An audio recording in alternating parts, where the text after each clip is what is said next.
E aí, bem-vindo a mais uma aula do nosso curso Plantão 360. Meu nome é Lucas Rocha, sou especialista em clínica médica. Estou aqui para discutir mais um tema com vocês. Dessa vez um tema que vai estar ali chegando perto dos nossos colegas da cirurgia, mas um tema muito importante, um tema que com certeza você vai lidar muito com ele no seu plantão, que é a nossa dor abdominal. Hoje a gente vai estar falando sobre a abordagem sindrômica dessa dor abdominal, porque é um tema que a gente sabe que vai desde o paciente com dispepsia funcional até aquele paciente com febre do Mediterrâneo, com coisas mais absurdas possíveis. A gente vai tentar sistematizar esse raciocínio para você hoje, para você se organizar e saber o que você não pode deixar passar, qual paciente que você vai ter que ter qual conduta, qual que vai ter que te chamar mais atenção. E vamos começar então, para a gente conseguir deixar isso bem legal na cabeça de vocês. Vamos tentar não ser uma aula tão comum quanto tantas que vocês já devem ter visto de dor abdominal. Vamos lá? Primeiro, uma introdução rápida sobre esse tema. Eu queria falar com vocês que dor abdominal, quando a gente vai pegar a epidemiologia de diversos países, a gente vai chegar perto de um número aproximado, que ela contabiliza cerca de 5% de todos os atendimentos em pronto-socorro, tanto com dados de fora quanto com dados brasileiros. Desses pacientes, até 35%, até 45%, até 40% deles vão receber um diagnóstico de dor inespecífica, que a gente não chega exatamente numa etiologia para essa dor. E de todos os casos, até 80% desses casos vão evoluir com resolução espontânea, dentro de poucos dias a algumas poucas semanas. Então é um tema complicado, né? Muitas vezes a gente só tem que ter um cuidado de orientar esse paciente e saber que às vezes esse paciente vai melhorar de forma espontânea e às vezes um diagnóstico a gente não vai chegar exatamente no que dele, né? Então, para você saber se organizar quando esse paciente chegar para você, eu quero que você saiba delimitar qual tipo de paciente deve te chamar mais atenção, qual paciente você vai ter que internar, qual paciente você vai ter que agir rápido, com isso na cabeça, que boa parte deles vai ser um caso mais leve, um caso mais tranquilo.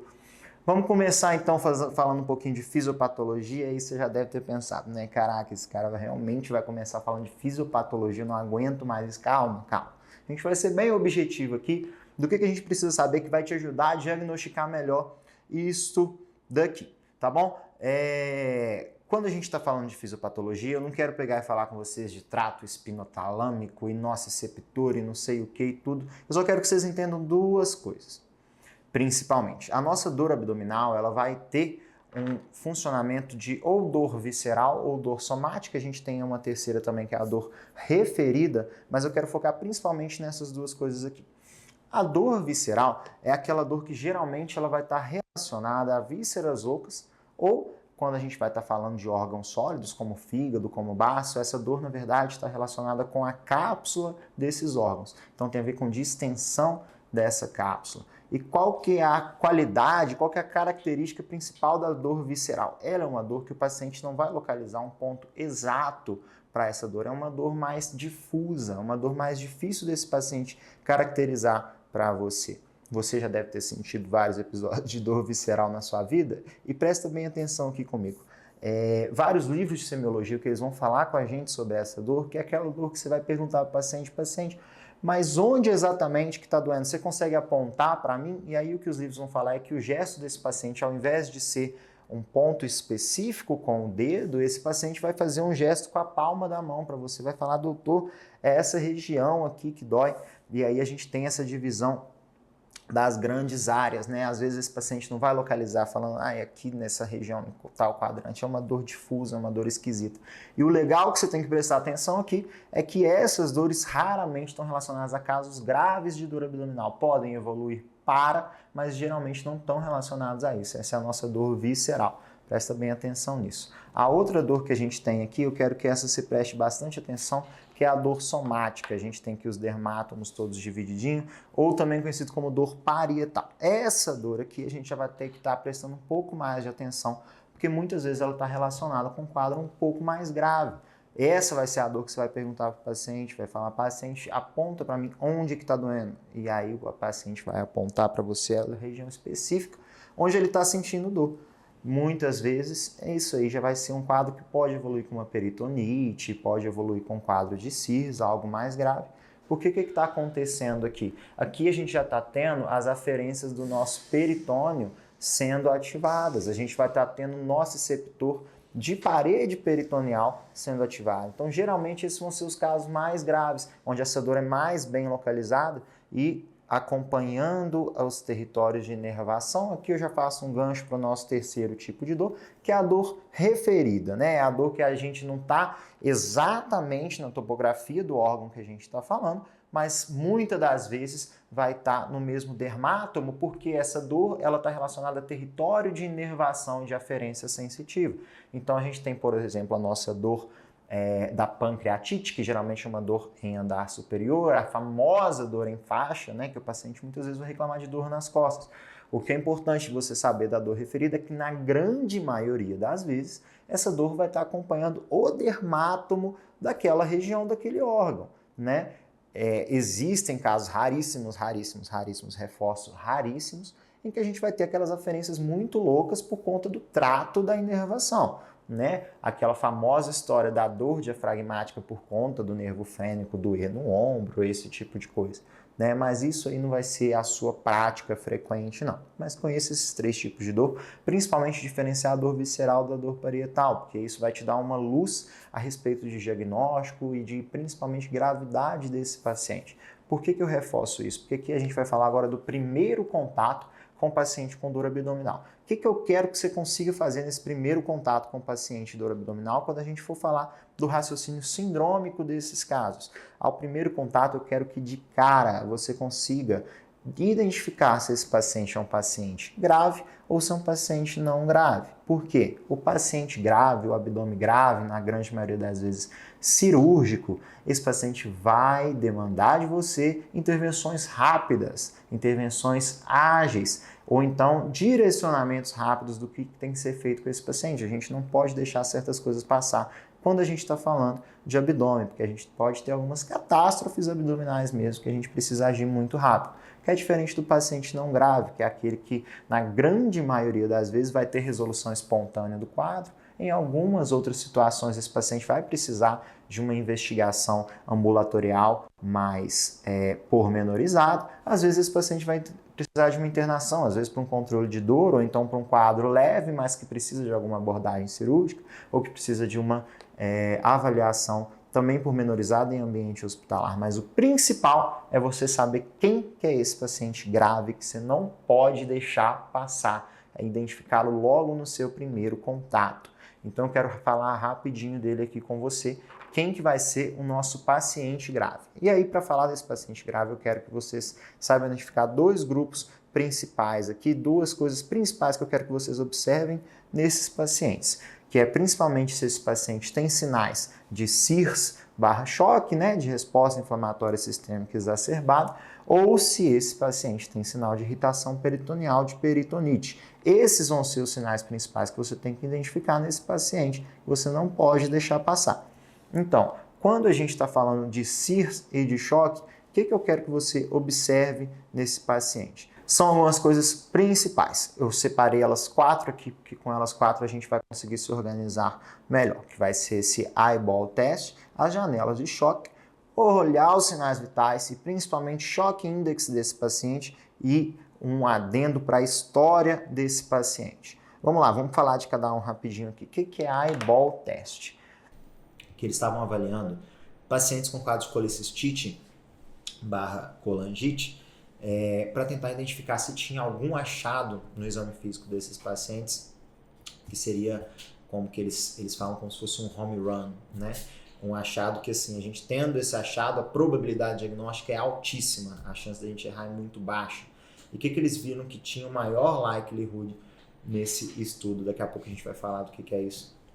É esse chamado eyeball test, que nada mais é do que quando o médico chegava, olhava para o paciente e via pelo comportamento do paciente, o estado geral do paciente, a forma que ele estava se apresentando, ou seja, o teste do olhar mesmo, conseguia ver se esse paciente tinha alguma coisa de gravidade ou não, aquele paciente que a gente fala que é o paciente que está esquisito, né? Ou então um paciente que está grave mesmo. Às vezes você olha para ele e você já vê que é um paciente mais pálido, um paciente que está mais chumbado, que está sonolento, que está muito quieto. Então é aquele paciente que só de você olhar para ele, você vê que ele não está num bom estado geral, paciente que não está bem.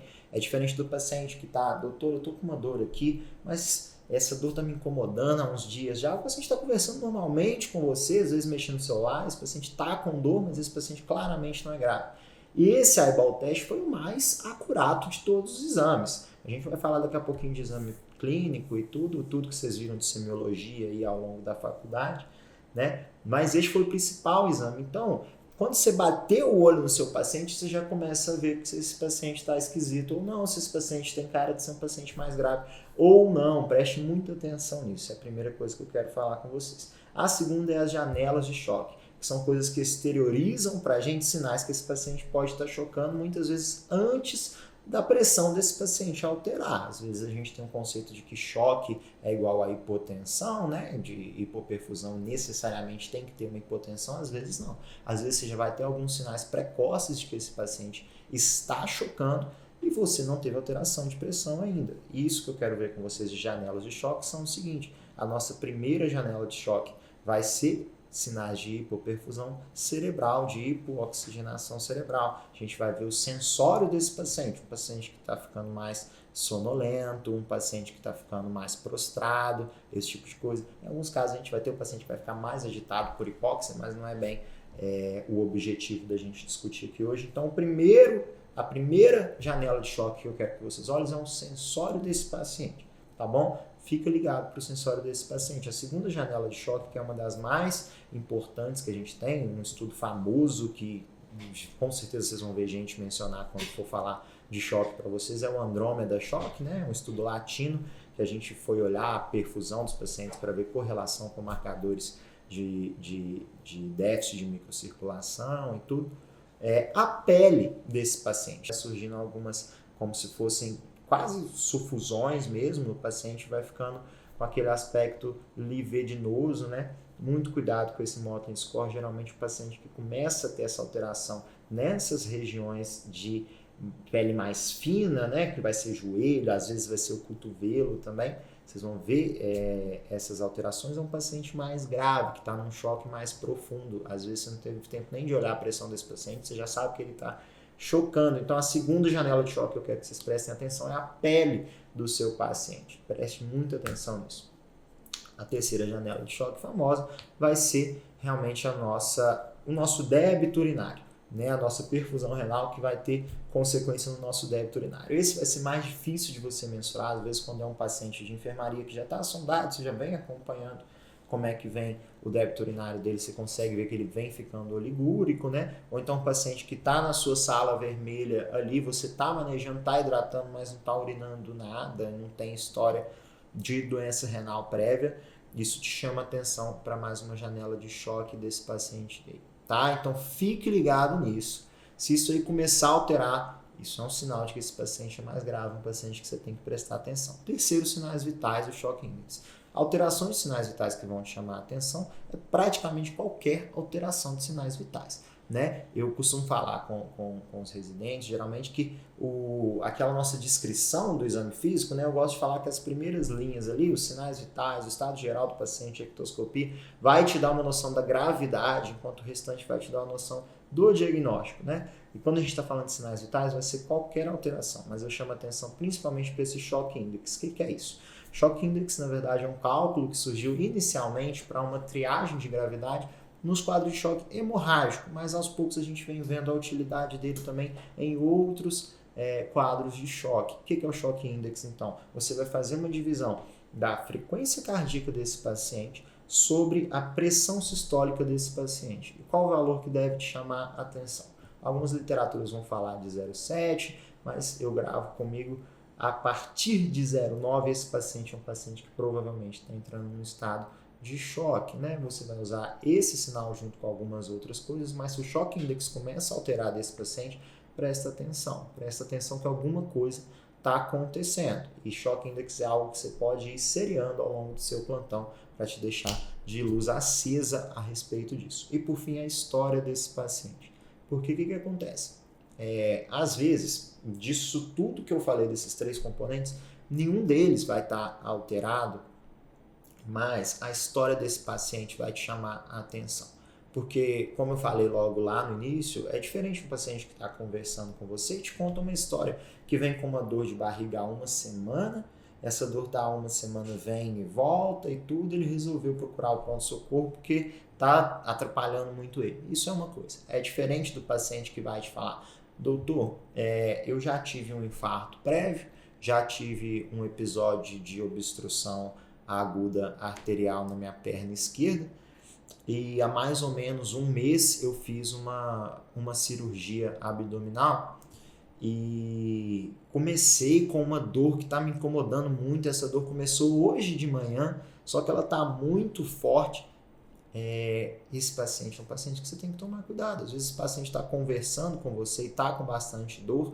Às vezes as pessoas são mais resistentes a dores, né? Mas apesar dele estar conversando aparentemente no estado geral bom, é um paciente que tem que te chamar atenção por conta da história dele. Você não pode perder tempo, ainda mais se esse paciente fala que é tabagista. Já já a gente vai conversar sobre isso aí. Então, se tudo isso não tiver alterado, mas a história dele tiver alguma coisa que te chama a atenção, fica ligado, presta mais atenção com esse paciente. Então, eyeball test, as janelas de choque para você prestar atenção, calcular o choque index desses pacientes, tá bom? E prestar muita atenção na historinha que ele está te contando. Daqui a pouquinho a gente vai falar um pouco mais sobre isso. São as primeiras coisas que eu quero que vocês observem para triar esse paciente, que pode ser um paciente mais grave. E aí, falando de peritonite, com certeza você já lembrou vários sinais semiológicos aí, né? Já estava até anotando aí no seu resumo. Mas o que eu quero que você entenda de peritonite é o seguinte. A gente tem vários tipos de peritonite, né? A gente tem uma peritonite primária, a gente vai ter uma peritonite secundária, a gente tem peritonite terciária. O mais comum que a gente vai ter nesses quadros são quadros de peritonite secundária, né? Que vão ser o mais corriqueiro nos nossos abdômenes graves. E o que está acontecendo aí? A gente tem uma peritonite quando algo que não devia estar em contato com o peritônio está em contato com o peritônio. E isso vai gerar uma cascata inflamatória muito relevante, né?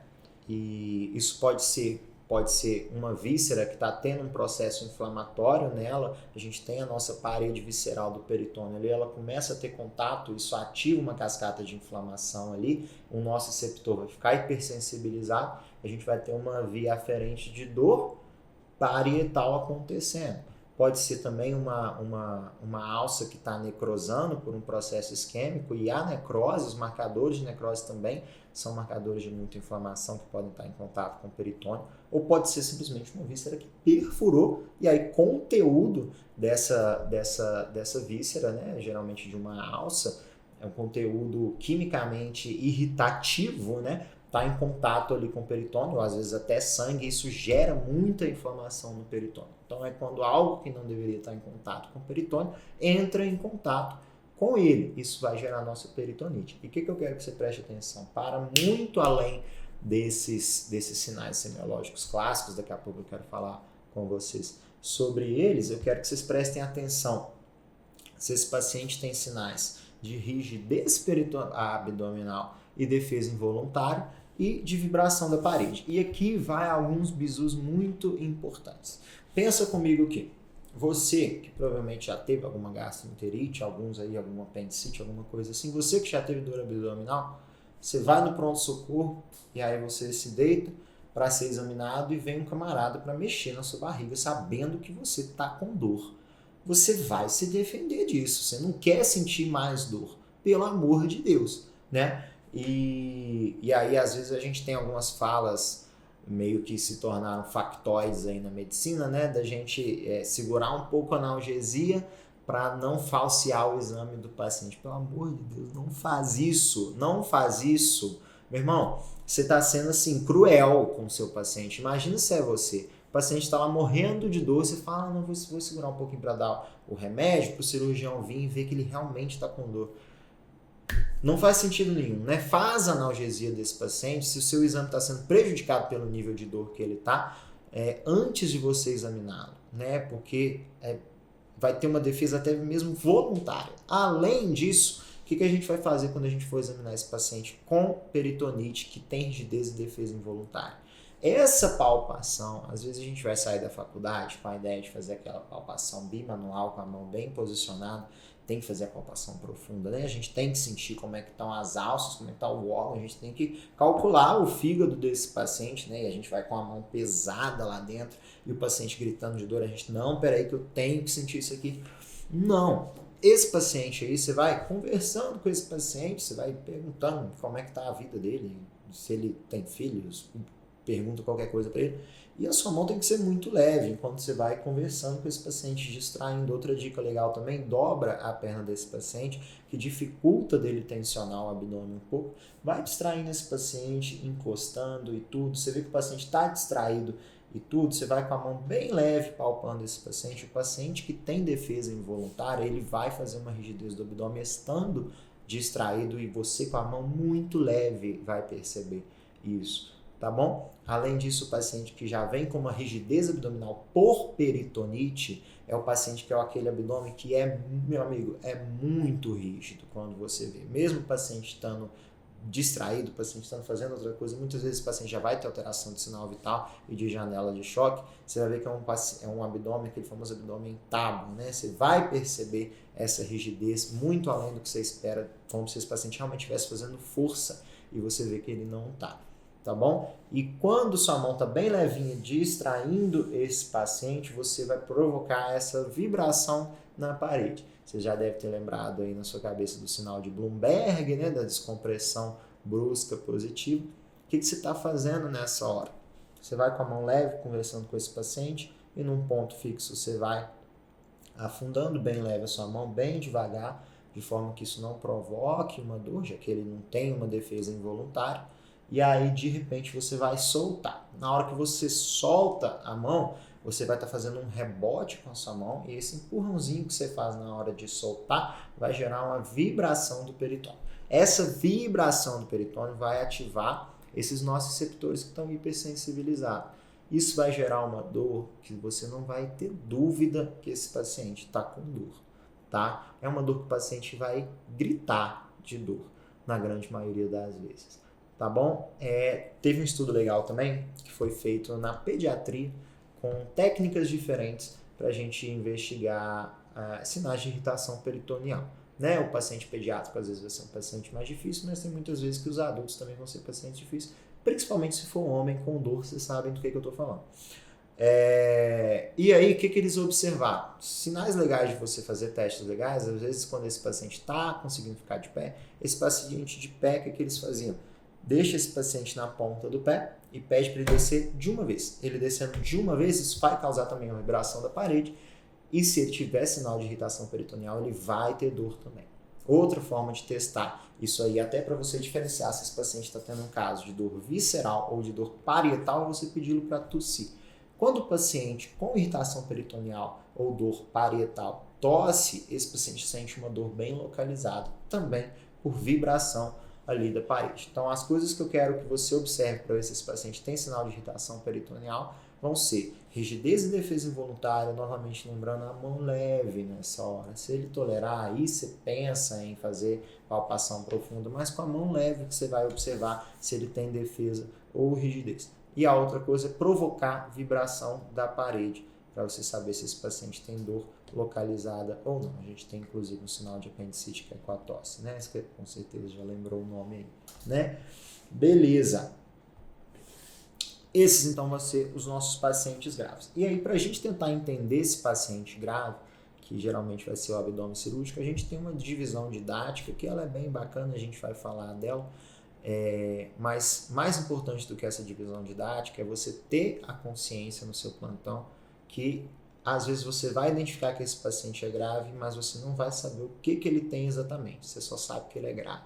A gente tem alguns artigos direcionados para os nossos colegas cirurgiões que eles às vezes vão falar, você não sabe o porquê, mas sabe que esse abdômen é cirúrgico. Então saiba identificar o abdômen grave, o abdômen que precisa de intervenção rápida, antes mesmo de saber por que esse abdômen é grave, saiba identificar que ele é grave. E essa divisão didática muito famosa que a gente tem é essa daqui, que é o nosso abdômen vascular, perfurativo, obstrutivo, inflamatório e hemorrágico, né? Já a gente vai falar de alguns detalhes que eu quero enfatizar disso aqui, mas existe essa divisão, eu acho uma divisão bem legal para a gente organizar o nosso raciocínio, mas o principal dessa primeira parte é você entender o que é um abdômen tipicamente grave que precisa de intervenção imediata, tá bom? Daqui a pouco a gente vai falar mais dele e agora eu quero falar com você sobre a avaliação da dor abdominal, a avaliação específica dela. Falando então da avaliação específica da dor abdominal, algumas coisas que eu quero que vocês entendam quando estiver falando tanto do paciente grave quanto do não grave. Lembrando do grave que você já vai estar provavelmente fazendo uma intervenção nessa altura do campeonato. Mas vamos lá. Quando a gente vai falar de anamnese, com certeza vocês que já leram alguns livros de clínica médica, livro de fisiologia, já viram todos aqueles detalhes da nossa anamnese da dor, né? Localização da dor, tempo de duração, fatores associados, o que tem de melhor, o que tem de piora e tudo aquela coisa toda. E às vezes a gente sai da faculdade meio mecanizado com essa anamnese, né? A gente quer fazer coisa por coisa, às vezes tem gente que coloca até em tópicos, mas o que isso está fazendo? Na verdade, isso está te treinando a fazer o raciocínio de entender qual que é a história que aquela dor está te contando. Dores de tipos diferentes contam histórias diferentes, quadros diferentes, vão ter uma narrativa muitas vezes clássica daquele tipo de dor. O que eu quero te dizer com isso?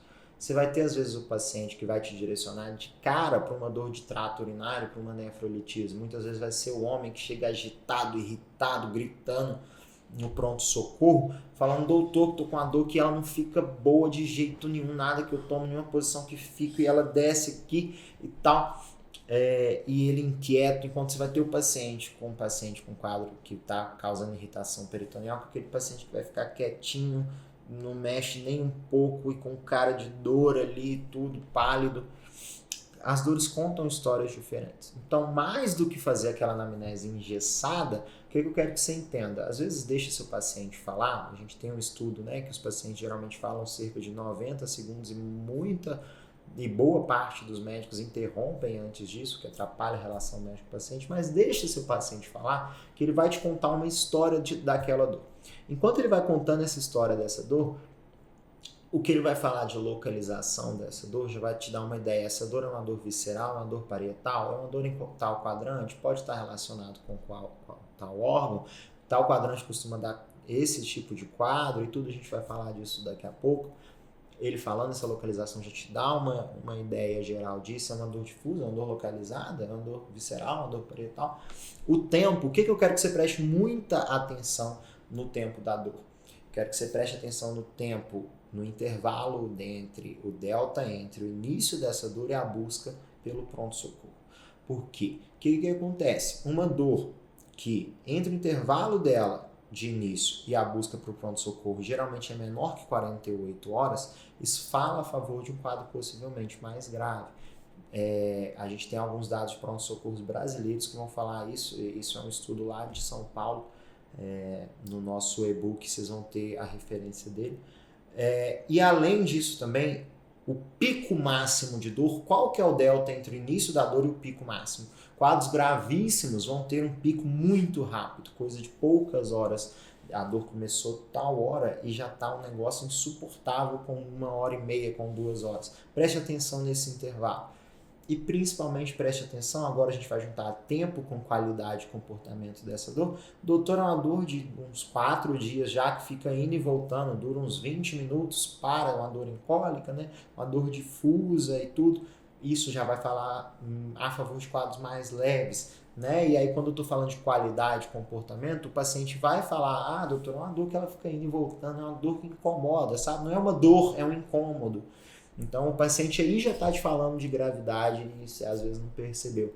E o comportamento do paciente com aquela dor também, né? Às vezes o paciente que tem uma dor estomacal, às vezes essa dor vai ter alívio com comida, ou então aquele paciente que vai te falar, doutor, eu como uma comida um pouco mais gordurosa, dá um pouquinho, já começa a doer aqui, o paciente da colelitise, né? Então, qual que é o comportamento desse paciente em relação à dor? Doutor, eu parei de tomar tal coisa, porque eu tomo tal coisa, já dói, já vem uma diarreia e tudo.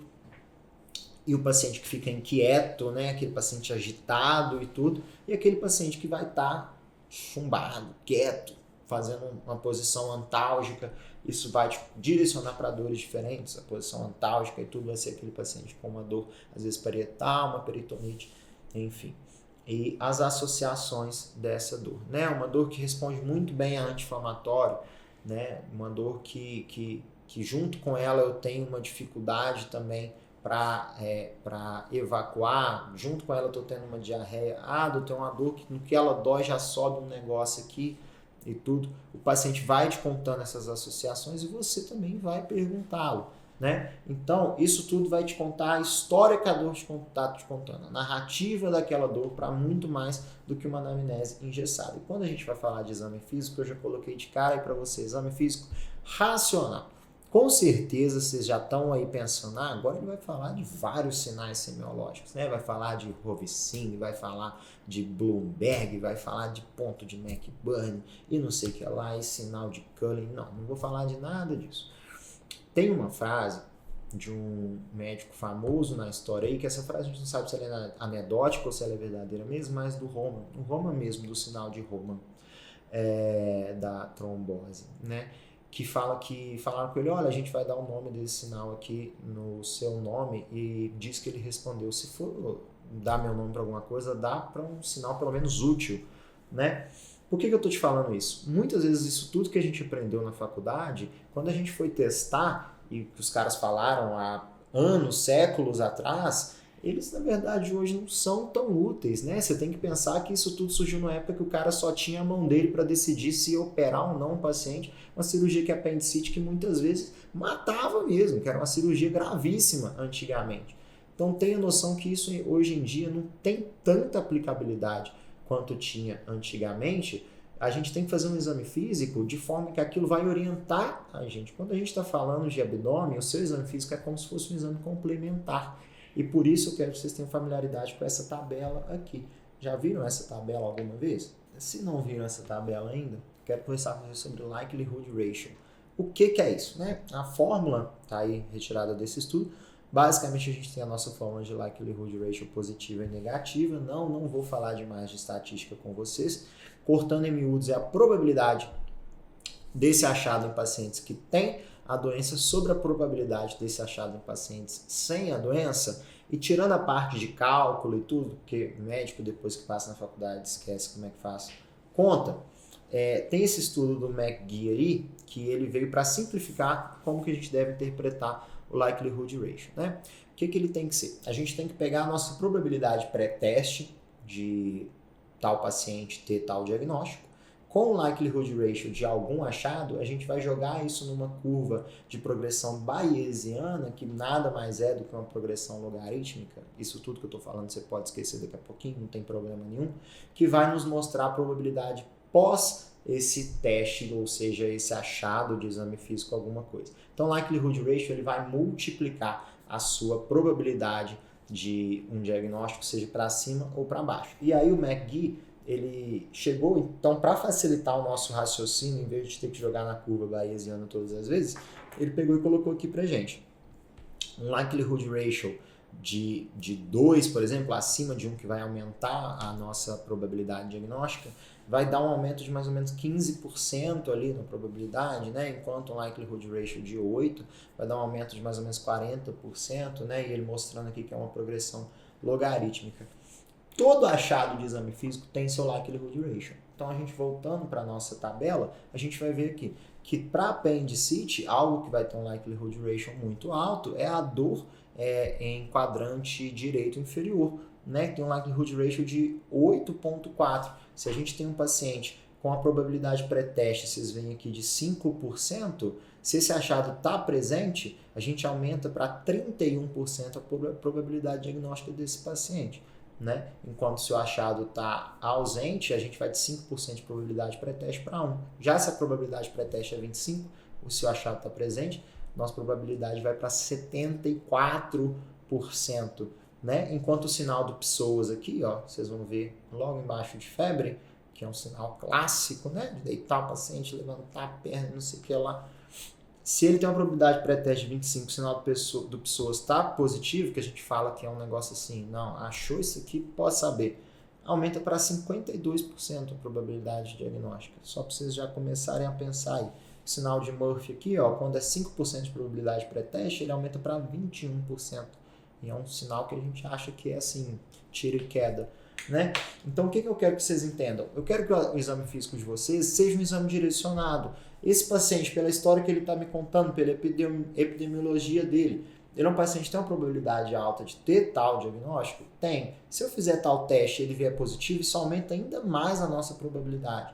Né? Então, se o exame físico, não sai fazendo um exame físico nada a ver com um monte de coisa, um monte de teste, se aquilo ali não tem nada a ver com a sua hipótese diagnóstica. Então, crie sua hipótese diagnóstica antes de fazer o seu exame físico. E a título de curiosidade, eu coloquei algumas tabelas aqui para vocês verem, rapidinho, o órgão envolvido pela região que está tendo dor, né? A gente vai ter o nosso likelihood positivo e negativo aqui. O likelihood negativo significa o seguinte, aquele achado não presente, o tanto que vai influenciar na probabilidade diagnóstica. Geralmente vai diminuir e tudo, às vezes vai até aumentar quando algo está ausente. Né? Tá aqui uma tabela por direção, essa aqui é de obstrução, eu acho muito legal, ficou ruim para ver aqui, mas vocês vão ver que o que tem mais likelihood ratio positivo quando a gente está falando de obstrução é o paciente com distensão abdominal, na segunda tabela aqui, e o paciente com constipação intestinal vai falar mais a favor de obstrução, né? E aí às vezes a gente pensa que vai ser o raio-x com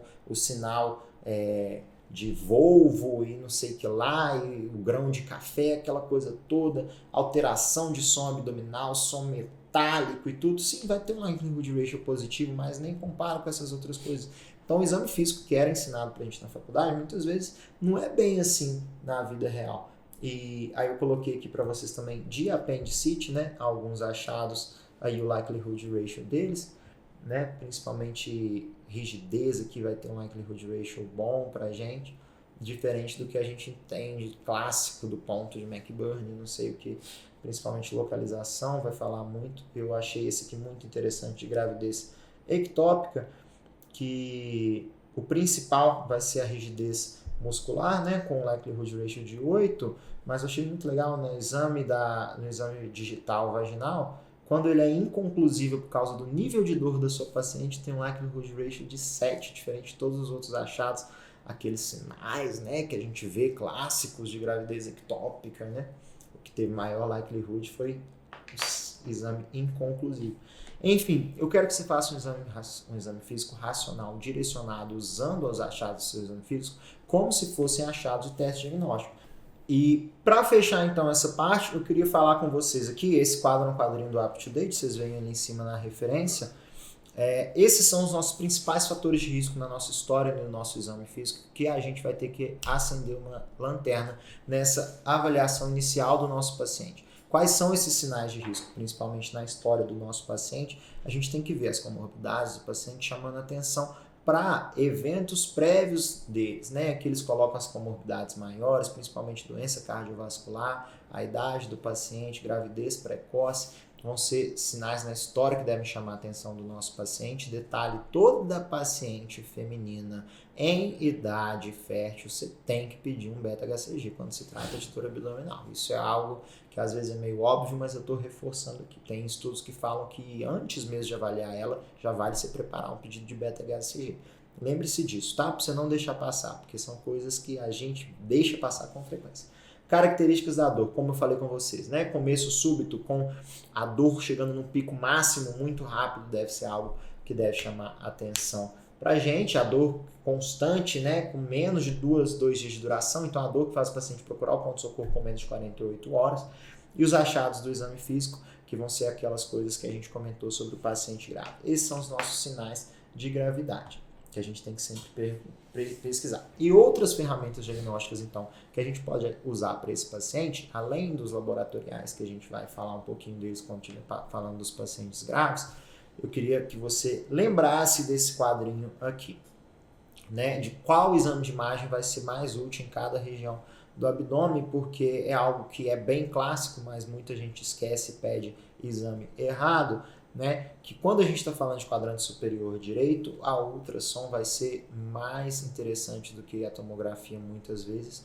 E aí a gente tem os outros aí que na grande maioria vai ser a tomografia, alguns com contraste só venoso, e principalmente quando a gente está com suspeita de alça acometido, o contraste oral vai ser muito interessante também. E a dor suprapúbica ali, a ultrassom pode ser muito interessante, principalmente quando a gente está falando também de coisas pélvicas, principalmente na mulher, que tem um mundo de possibilidades diagnósticas ali pra gente. Eu só queria que vocês gravassem esse quadrinho aí. E aí, antes da gente entrar no nosso paciente grave, eu quero que você tenha em mente o seguinte: você nunca vai estar errado de liberar um paciente dadas certas circunstâncias. Quais são elas? Quando você excluiu a possibilidade de catástrofes abdominais, né, esse paciente não tem nada que chama atenção naquilo tudo que a gente conversou. Ele não tem aqueles sinais de alarme que a gente conversou ali também, que devem te acender uma luzinha. A dor do paciente foi controlada com as medidas que você fez, de forma que você consegue continuar essas medidas para ele em casa. E você excluiu o potencial abdômen cirúrgico, né? Aquela história que vai te chamar a atenção para um abdômen cirúrgico.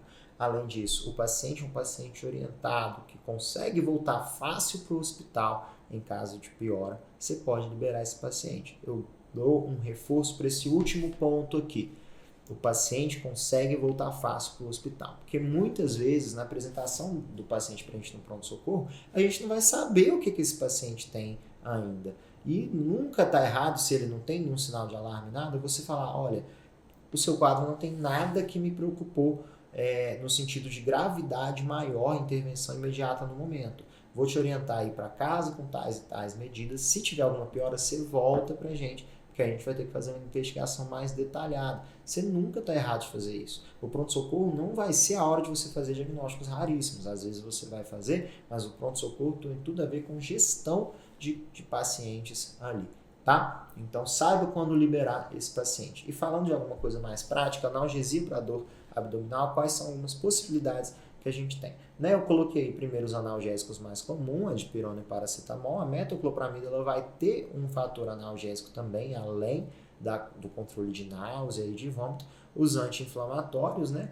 Veio destaque aí para cetoprofeno e cetorolaco, que são bem interessantes, principalmente para trato urinário, porque logo depois a gente tem um antiespasmódico, né? Que é a escopolamina. Você pode fazer associação com antiácidos. Lá fora a gente tem até, a gente não, né? Eles tem até combinações e tudo, principalmente para dores de característica visceral, lá do início da nossa aula. E lembrar, a gente, escopolamina não atua em trato urinário. Tanto de gente que recebe uma escopolamina para suspeita de ureterolitíase é brincadeira, né? E aí não está fazendo nada pelo paciente. Depois a gente vem com os opioides fracos. Eu coloquei esse questionamento aí porque os opioides fracos ele tem classicamente a característica de piorar náuseas às vezes, né? Mas a gente pode fazer, né? O tramadol e a codeína ali podem aliviar esses pacientes, mas muitas vezes a gente vai ter que partir para morfina, né? E a morfina em pronto-socorro, principalmente quando você está em sala amarela e sala verde, é interessante você fazer só de 2 a 4 miligramas só, né? Acompanhar a resposta e efeitos colaterais desse paciente, principalmente se você não tem mão de fazer morfina, não passa dessa dose, tá bom? Outra coisa que a gente pode usar é o haloperidol, nessa dose aí de 0,05 ou 0,1 miligrama quilo, principalmente nos quadros de muito vômito incontrolável, ele pode ter uma associação legal aí. Tem esse quadro clássico, né, da hiperêmese por canabinoides, ele tem uma resposta legal. E aí os outros últimos aí eu deixei para quem é médico um pouco mais experiente, quem está trabalhando em sala vermelha. A lidocaína é uma opção interessantíssima, você tem que vigiar se esse paciente não vai fazer alguma alteração ritmogênica, né? Esse paciente tem que estar monitorizado. E a ketamina, só se já tiver mão de ketamina, faça ketamina, tá? A analgesia dela é muito boa, mas você tem que acertar bem a dose, senão você entra numa dissociação que não é legal para o paciente nem para a equipe. Então, só se você já tiver alguma mão ou tiver com alguém que já tem uma mão de ketamina. Umas dicas práticas aí. Voltando então a falar do nosso paciente grave, né? Essa nossa estruturação do paciente aí nessa ideia didática aí desses grupos. Queria falar um pouquinho de cada grupo com vocês, que são os pacientes que vão precisar de intervenção rápida, ágil, porque esse paciente pode evoluir com uma catástrofe, pode evoluir a óbito. O primeiro deles é o nosso paciente vascular. Quem que é esse paciente? O paciente com abdômen vascular, que a gente vai estar falando principalmente aqui de isquemia, né? Isquemia mesentérica, é um paciente que muitas vezes a gente deixa passar, infelizmente, porque ele não vai ter aquela peritonite, às vezes, ele não vai ter aquele abdômen que te chama atenção no exame físico, mas essa é uma característica clássica do paciente fazendo um abdômen agudo vascular, que é a dissociação do nível de dor desse paciente com os achados do exame físico. Além dessa dissociação dos achados do exame físico com o nível de dor do paciente, outra coisa que você tem que procurar nessa história, que você tem que ficar atento, são fatores protrombóticos que justificaria esse paciente estar fechando um vaso para fazer isquemia ali. E na grande maioria das vezes esse paciente vai ter alguma coisa na história. O primeiro deles que eu te chamo a atenção, que eu acho que eu não deixei aí anotado para vocês, mas que eu quero que vocês sempre prestem atenção, que é o nosso inimigo número 1 no hospital, que é o tabagismo. Paciente tabagista, você já tem que estar ligado para essa possibilidade aqui. Além disso, o principal sinal de possibilidade de alguma coisa dar problema na medicina, o principal preditivo de gravidade é já ter tido alguma coisa antes. Por que eu estou falando disso aqui? O paciente que faz isquemia mesentérica, muitas vezes ele já teve eventos isquêmicos prévios. Então vai ser o paciente que já teve um infarto, que já teve um AIT, que já teve um AVE, que já teve uma oclusão arterial aguda de membro, tá? E é o paciente com fatores protrombóticos, então a gente tem que falar também do paciente com FA, paciente manipulação recente de aorta. Essas coisas têm que te chamar a atenção. Às vezes o paciente está ali com aquela dor, mas você não achou nada no exame físico. Às vezes você fez um ultrassom, no ultrassom também não tem nada, né? Mas é um paciente que está com muita dor e na história dele é um paciente que teve uma manipulação recente de aorta. Um paciente que tem uma FA, é um paciente que tem sinais clássicos de doença arterial obstrutiva periférica. Fica ligado, porque você pode deixar uma isquemia passar. E quando a gente está falando de isquemia, o que a gente tem que solicitar para esse paciente aí? O principal exame laboratorial que pode ajudar a gente vai ser o lactato. Esse lactato vai vir aumentado por conta da necrose acontecendo ali, né? O metabolismo anaeróbio que aconteceu antes do paciente entrar em necrose. A gente tem o dedímero e a ACK que podem ajudar também, mas o que a gente tem de evidência não fala tanto a favor. Trouxe um quadrinho aí para vocês verem que o lactato, o likelihood positivo dele vai ser o mais alto de exame laboratorial, né? E ainda assim não é tão bom. O dedímero CK pode te ajudar? Pode, mas não vai ser tão acurado quanto o lactato, não. E o que a gente faz de exame para diagnosticar esse paciente? Angio-TC abdominal. Tá? Às vezes você vai ter achados na TC sem contraste, né? Você vai ter uma pneumatose intestinal ali, sinais indiretos de necrose, mas o diagnóstico mesmo vai ser angio-TC abdominal. E esses quadros, apesar de passarem batido com frequência, são quadros que evoluem com gravidade muito rápido. E a conduta para eles, além do suporte hemodinâmico que você provavelmente vai ter que começar a fazer para esse paciente, é cirurgia de urgência. Muitas vezes você tem que tirar porções grandes de alças ali por conta de uma isquemia e a mortalidade com cirurgia ela varia de 25% a 72%. Sem cirurgia, a literatura fala de 99% de mortalidade, né? Então é algo que a gente tem que ter na nossa mente porque passa batido com muita frequência. Então se tem essas coisinhas na história que eu apontei para você, se tem essa dissociação do nível de dor com o seu exame físico e é um paciente idoso com comorbidade, tabagista, fica ligado para você não deixar passar um abdômen vascular. E aí falando do abdômen perfurativo, quem que vai ser esse paciente? O paciente com abdômen perfurativo, ele é um paciente que vai te chamar a atenção, principalmente o nível de dor e o tempo que chegou para levar a esse nível de dor. É um paciente que ele começa com uma dor no início da manhã e no final da manhã essa dor está insuportável, o paciente está chocando. Tá? É uma dor que evolui muito rápido, então esse pico súbito tem que chamar a atenção. E é um paciente, como perfurou ali muitas vezes a alça, né? Vai sair conteúdo ali que é quimicamente muito irritativo, ele vai ter peritonite na grande maioria dos casos, né? E vai se apresentar grande parte das vezes com o CIRS mesmo, né? E na história dele ou dela, o que tem que chamar a atenção? Né? O paciente que já teve abordagem cirúrgica prévia, ali que já teve uma úlcera prévia, né? Doença ulcerosa péptica, aí coloquei para vocês, que tem uma história de malignidade, pode perfurar muito o tumor, né? Mas principalmente a apresentação desse paciente no pronto-socorro vai ser uma apresentação que vai te chamar a atenção, tá? O que a gente pode solicitar nesse caso? Os laboratórios vão te ajudar muito pouco, vão te ajudar principalmente a manejar o choque desse paciente e tudo, mas quando a gente está falando da perfuração, você vai ter poucas pistas diagnósticas nos laboratórios desses pacientes, né? A gente tem aqui os exames que vão ser mais interessantes para eles. Vocês veem que o raio-x aí, a gente tem aquela ideia, né, de que vai aparecer, a gente lembra do sinal de Joubert, né, da percussão da loja hepática ali, e o raio-x mostrando para a gente o pneumoperitônio, né, a gente vê a sensibilidade e especificidade de 53%, né, ultrassom abdominal pode ser até um pouco mais sensível, mas pouquíssimo específico, muitas vezes a gente não vai ver alteração, né, o enema nem colocaram aí, não é sugerido, e por fim a TC, né, a TC vai ser o que mais vai ajudar a gente mesmo, né? Às vezes o contraste vai ter extravasamento, ou às vezes você vai ver um ponto de ruptura de alça ali, sem muita dificuldade, mesmo sem contraste, apesar do contraste ser bem indicado. Então a TC vai ser o nosso principal exame, o laboratório não vai ajudar. Coloquei aqui TC de abdômen, de preferência com contraste. Ah, mas o paciente está com um rim ruim. Eu prefiro que o seu paciente continue vivo e faça uma lesão renal do que se proteger o rim desse paciente nessa hora, tá bom? Presta atenção nisso aí. Por fim, qual que é a nossa conduta? Esse paciente que teve a ruptura ali, esse paciente vai fazer uma sepse, tá? Tá saindo conteúdo ali que não é conteúdo estéril para a cavidade abdominal, então esse paciente você tem que começar antibiótico para ele e já convoca a cirurgia, porque provavelmente esse paciente vai ter que abordar. Às vezes fica tamponado a perfuração ali e o paciente consegue segurar a onda até a cirurgia, mas a cirurgia tem que estar acompanhando esse paciente.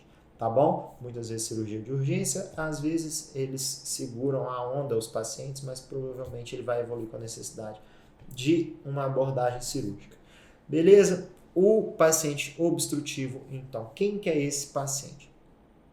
Vai chamar a atenção para você que esse paciente tem sinais claros de constipação, né? Paciente constipado de alguns dias, constipado, de repente parou de evacuar, paciente que não está nem eliminando flatos, né? Às vezes a gente tem uma semi-obstrução, uma obstrução completa, né? Então a gente vai ter principalmente o comportamento de constipação intestinal, mesmo que ele não esteja zerado de evacuação ali, só dele estar um pouco mais constipado já tem que chamar a atenção. A dor abdominal forte, um abdômen que vai ficar distendido, sim, tem alteração dos sons. Quem tem um ouvido já treinado para isso consegue perceber que o trânsito intestinal não está tão legal, né? E tem que te chamar a atenção se esse paciente é um abdômen mexido. A gente fala um abdômen mexido, né? Um abdômen que pode fazer brida e tudo. Se esse paciente já tiver operado esse abdômen, principalmente cirurgia aberta, ele tem grande chance de obstruir, tá?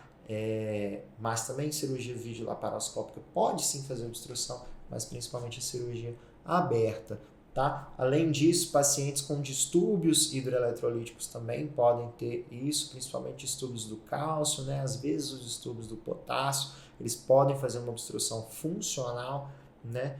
Mas geralmente são obstruções mecânicas que ficam graves mesmo, né? Faz uma distensão grave, às vezes pode fazer um megacólon tóxico, esse paciente pode perfurar também, ficar séptico e tudo. Obstruções graves, geralmente o paciente ele vai se apresentar de forma mais grave. Nesse caso aqui também, os laboratórios pouco vão te ajudar, tá? Podem te ajudar no sentido de distúrbios hidroeletrolíticos, disfunção renal e tudo, mas para diagnosticar exatamente que o paciente está obstruído, pouca coisa eles vão te ajudar. E aí, falando de exames, né, a gente tem aquela ideia que o primeiro exame é o raio-x, mas vocês vão ver aí uma especificidade, uma sensibilidade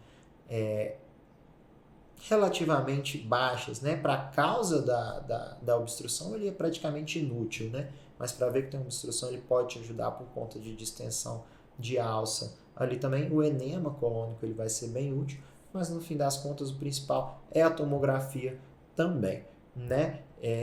Mas o raio-x, por ser um exame rápido, ele pode te ajudar a ver que o paciente está obstruído, mesmo que você não saiba a causa, e esse paciente, às vezes, você precisa agir rápido, porque coloquei aí, né? A TC vai ser o melhor dos exames, mas às vezes você precisa agir rápido porque a gente tem dois tipos aí de abordagem quando se trata de um paciente obstrutivo. Se ele não tem aqueles sinais de gravidade que a gente falou, peritonite ou choque, vai dar para você fazer um tratamento conservador, né? Hidratando esse paciente, corrigindo o distúrbio eletrolítico. A sonda nasogástrica é algo discutível na literatura, tem evidência falando que ela pode ajudar, falando que não. É algo muito, muito ruim para o paciente, né? Uma sonda calibrosa, geralmente, mas se está tendo muita distensão, algumas evidências advogam para a gente usar sim, tá? Mas isso aí vai ficar pela avaliação do momento ali mesmo. E se tem peritonite, choque, esse paciente tem que ser abordado de urgência, porque ele pode fazer um megacolon e fazer uma CIRS grave, uma sepse grave, ele pode perfurar e tudo mais. Esse paciente pode ficar muito grave, falecer muito rapidamente e não dá tempo de você abordar, tá? Então, se tem sinais de peritonite, se tem choque, convoca a cirurgia rápido, porque esse paciente tem que ser abordado, que ele pode evoluir com uma catástrofe também. E o paciente com abdômen inflamatório? Esse aqui é um dos mais complicados. Quem que vai ser esse paciente? Coloquei aí os principais causas de abdômen inflamatório para a gente, mas esse paciente é um paciente que é uma dor que ela tem uma duração um pouco maior do início até o pico da dor em comparação às outras catástrofes abdominais, e vão ser dores que ela vai ter um componente de dor parietal, lembrando lá da fisiopatologia que a gente conversou. O que eu quero dizer com isso? Essa dor, na grande maioria das vezes, se não todas, essa dor vai localizar em algum momento.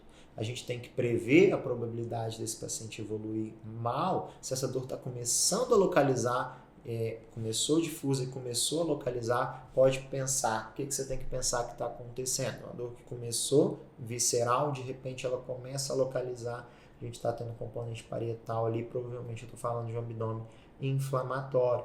Então a gente tem a apendicite, que vai ter aquela historinha clássica, né? A gente tem alguns scores, eu vou colocar no e-book para vocês, mas esses scores nem sempre são tão úteis. A historinha que é clássica e essa dor localiza. A dor localizou em quadrante inferior direito, você tem que estar pensando em apendicite, principalmente se for um adulto jovem ou se for uma criança. Às vezes a mulher, num segundo pico pode acontecer também, e na mulher tudo que é região pélvica, abdominal é sempre mais difícil, né? Mas algumas literaturas vão falar que se tem dor ali, com compressão dolorosa, a historinha bate com apendicite no homem, às vezes vai para o bloco mesmo sem exame de imagem. A colecistite é mais ou menos a mesma história também, a dor vai localizar. A colangite, eu quero te chamar a atenção. A gente tem a história clássica da tríade de Charcot, né? Esse paciente com febre, icterícia e dor abdominal, podendo fazer aquela pêntade de Reynolds, né? Quando ele choca e faz alteração de sensório, mas a colangite é um quadro que, se o paciente tem uma bilirrubina um pouco mais elevada, está fazendo febre, está septicemiado, o paciente toxemiado, aquela coisa estranha, evoluindo com uma sepsis, quando a gente tem que estar na sua cabeça com um quadro que pode fazer muita gravidade muito rápido. Então a gente tem que entrar com antibiótico adequado rápido, né? Cobertura principalmente gram-negativo, de anaeróbio. E esse é um paciente que muitas vezes vai precisar de terapia intensiva, então a colangite só acendendo a luz aí, que geralmente são quadros mais graves, o paciente vai precisar de uma CPRE, vai precisar de uma abordagem nas vias biliares ali. Cuidado com via biliar, viu? Via biliar é um negócio que fica grave rápido. A pancreatite, por fim, é um paciente que a gente tinha um jeito clássico de tratar esse paciente, que era hiperidratando, né? Veio o estudo Waterfall e mudou um pouco a nossa visão dele, mas é aquela dor clássica de andar superior, né? E a gente tem 3 critérios diagnósticos clássicos, que vão ser a clínica, a imagem e o laboratório. O Pancreatite é algo que a gente tem que tomar muito cuidado, principalmente no segmento desse paciente ao longo da internação. Lembrando, né, que muitas vezes vem associado à colelitise na grande gravidade, na grande maioria.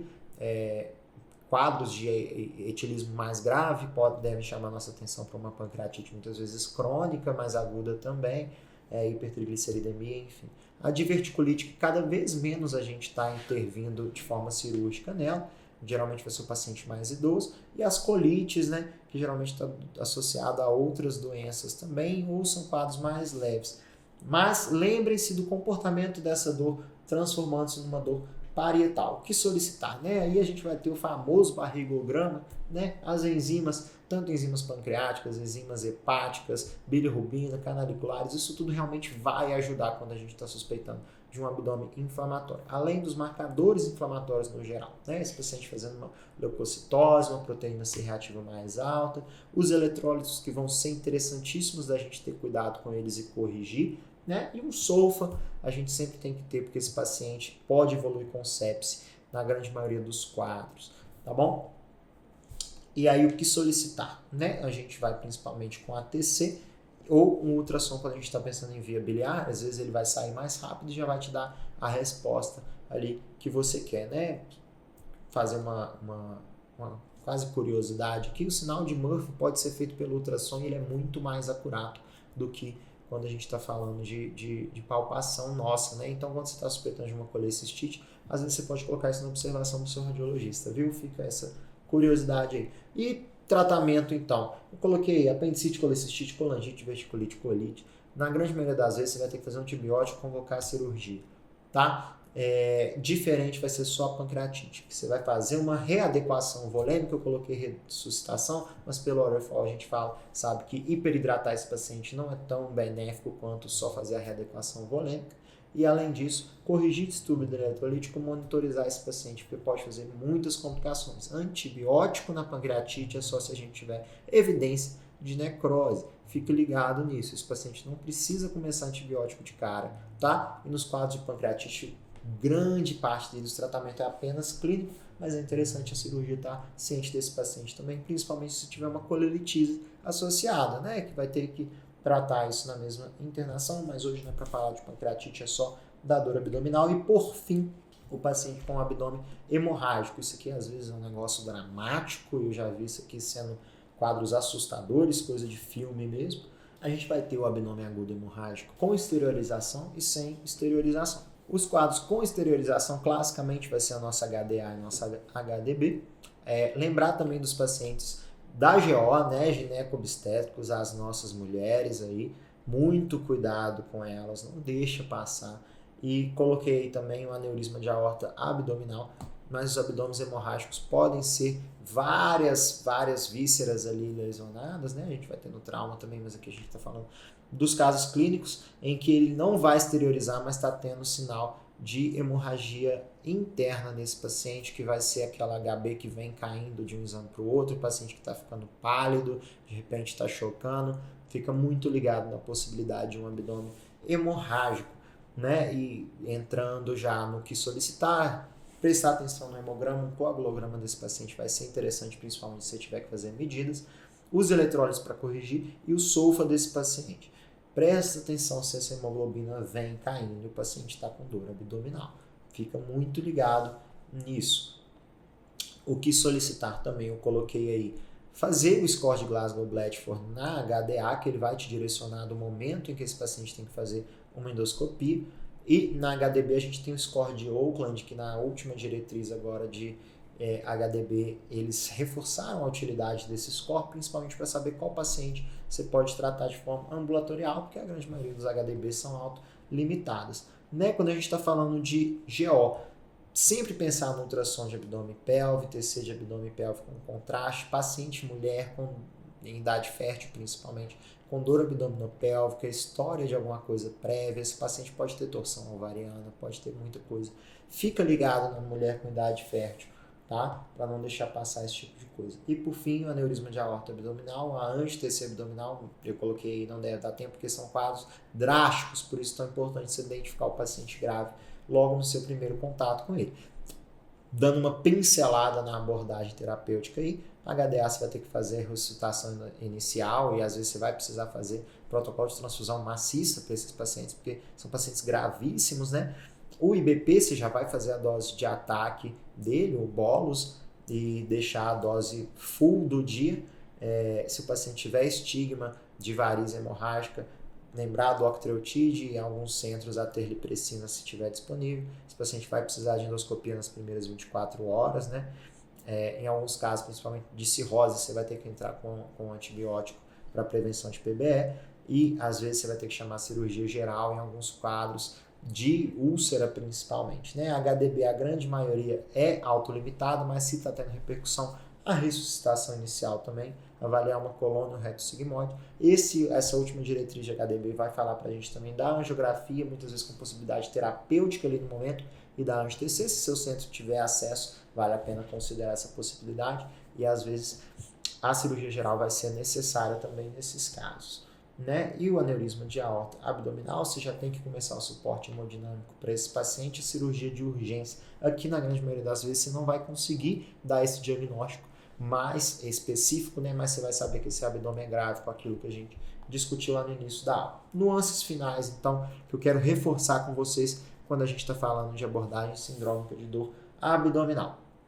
Lembrar que a grande maioria dos casos de dor abdominal que você vai ver no pronto-socorro são dores que vão ser autolimitadas.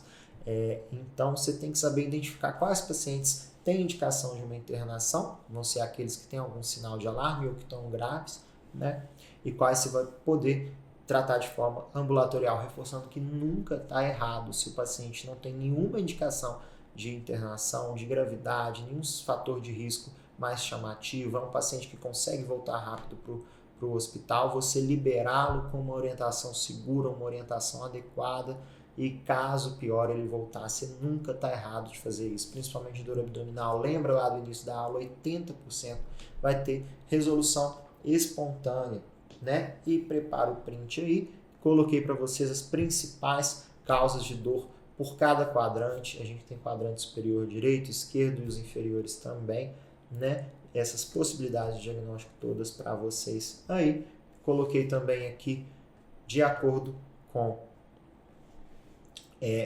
a região abdominal de epigastro e pelve também, essa síndrome de Mittelschmerz aí, para quem não conhece, prazer, ovulação dolorosa, tem mulheres que têm ela, né? Só porque como é um nome mais diferente quis reforçar. Tá aí para vocês algumas causas principais também, recapitulando para fechar então. O primeiro contato com esse paciente, identifica, é um paciente grave, medidas rápidas que você precisa fazer. É um paciente não grave, é um paciente que vai dar para internar em enfermaria, é um paciente que vai dar para conduzir ambulatorialmente. Para isso você vai ficar ligado nos sinais de alarme e nos fatores de risco principais para saber se esse paciente precisa ser internado ou não.